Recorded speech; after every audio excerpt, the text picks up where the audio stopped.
देवर भाभी को फंसाने की कोशिश। अंकित और सुमन की शादी को अभी कुछ ही दिन हुए थे और अंकित को अपने आगे की पढ़ाई के लिए दिल्ली जाना पड़ा। अंकित के माता पिता बहुत ही सुलझे हुए विचारों के व्यक्ति थे। अंकित के एक छोटा भाई और एक बहन भी थी। बहन की शादी उन्होंने पहले ही कर दी थी। अंकित का छोटा भाई श्याम अपनी भाभी के काफ़ी नज़दीक था। सुमन भी श्याम को काफ़ी पसंद करती थी। जब कभी अंकित नहीं होता था तो श्याम अपनी भाभी की देखभाल करता था। सुमन श्याम को अपने छोटे भाई जैसा समझती थी। वहीं श्याम भी अपनी भाभी की बहुत इज्जत करता था।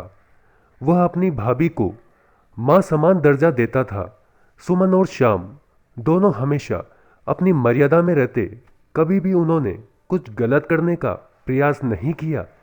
लेकिन आप तो जानते ही हैं, समाज में कुछ ऐसे धूर्त लोग भी होते हैं जो भाभी और देवर के पवित्र रिश्ते को गंदी नज़र से देखते हैं। वैसे ही लोगों में से एक था रमन। रमन अंकित की बुआ का बेटा था और अक्सर उनके घर पर आता जाता रहता था। जब से अंकित की शादी हुई थी तब से रमन की नज़र सुमन पर ही थी। वह सुमन को बहुत पसंद करता था और सुमन को अंकित के लिए कई बार भड़काता भी रहता था। अंकित तुम्हारे लायक नहीं है सुमन। लेकिन सुमन एक बहुत ही संस्कारी लड़की थी। वह एक सभ्य परिवार की बेटी थी। वह अपनी मर्यादा जानती थी।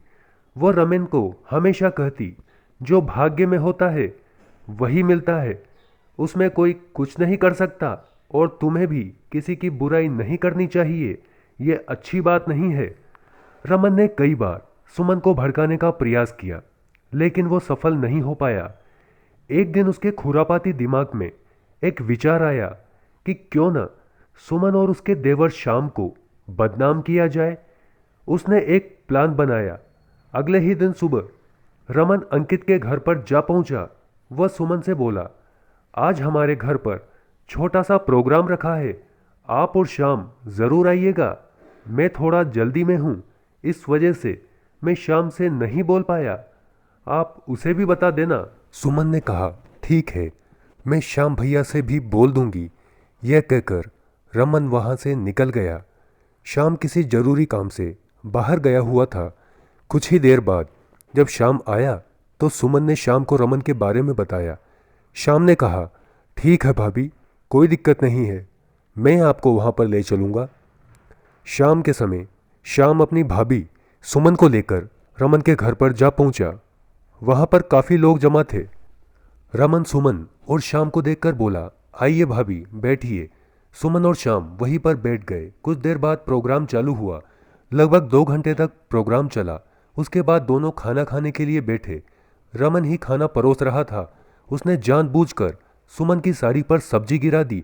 अरे भाभी, मुझे माफ़ कर दीजिए, गलती से आपकी साड़ी पर सब्जी गिर गई।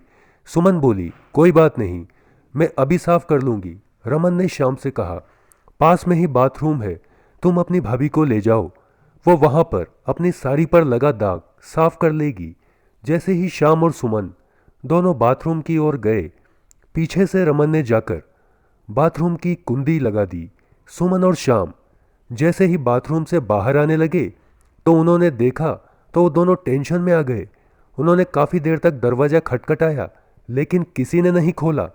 बाहर सभी रिश्तेदार मौजूद थे। रमन जानबूझकर सभी के सामने पूछने लगा, सुमन भाभी और श्याम नहीं दिखाई दे रहे, काफ़ी देर हो गई, कहाँ चले गए? रमन की माँ बोली, अभी थोड़ी देर पहले तो मैंने उन दोनों को यहीं पर देखा था।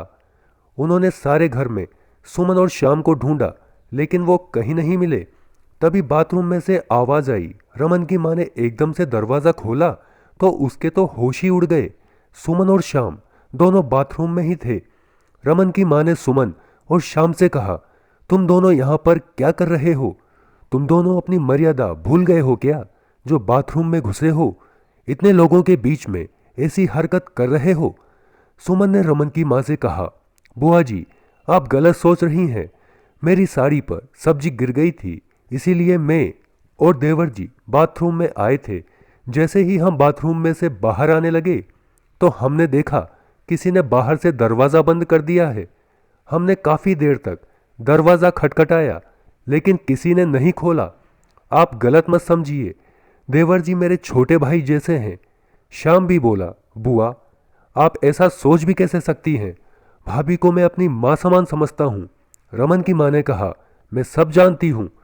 आजकल के बच्चों को यह तो तुम्हारा दिखावा है, तुम्हारे मुंह पर कुछ और है और करते कुछ और हो।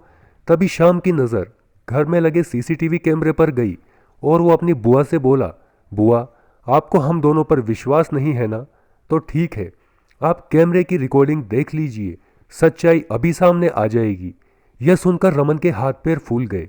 अगर माँ को पता चल गया कि यह सब मैंने किया है तो वो तो मुझे घर से ही निकाल देगी। रमन की माँ ने सीसीटीवी कैमरे की फुटेज देखी तो उन्हें गहरा धक्का लगा। उनका खुद का बेटा रमन, उसी ने यह हरकत की थी। रमन की माँ ने रमन को सभी रिश्तेदारों के सामने एक खींचकर थप्पड़ मारा और कहा, तुम्हें शर्म नहीं आती? भाभी देवर के इस पवित्र रिश्ते को बदनाम करने की कोशिश कर रहे हो। रमन ने अपनी माँ और सुमन से माफी मांगी। यह सब देखकर रमन की माँ का सर शर्म से झुक गया। उन्होंने सुमन के सामने हाथ जोड़ लिए, बेटा मुझे माफ कर दो, मैंने बिना कुछ जाने तुम पर और श्याम पर इतना गंभीर आरोप लगाया, जबकि मैं अच्छे से जानती थी कि तुम दोनों एक दूसरे की बहुत इज्जत करते हो। सुमन बहुत ही सभ्य लड़की थी। उसने कहा, कोई बात नहीं बुआ जी, झूठ कितना भी बड़ा हो सच्चाई के सामने छोटा ही रहता है। यह कहते हुए दोनों देवर भाभी वहां से चले गए। दोस्तों, इस कहानी से हमें यह सीख मिलती है कि देवर भाभी के पवित्र रिश्ते का अपमान करने की कोशिश किसी को नहीं करनी चाहिए। आज के समाज में कुछ लोग ऐसे हैं जो इस पवित्र रिश्ते को बदनाम करने में लगे हुए हैं। उन्हीं लोगों की वजह से सभी को एक ही नज़र से देखा जाता है। इसीलिए पूरा प्रयास करें कि इस तरह का कोई काम न करें, जैसा कि रमन ने अपनी भाभी सुमन के साथ किया। दोस्तों, आपको हमारा वीडियो कैसा लगा कमेंट करके हमें ज़रूर बताएं। चैनल को लाइक शेयर सब्सक्राइब करना ना भूलें।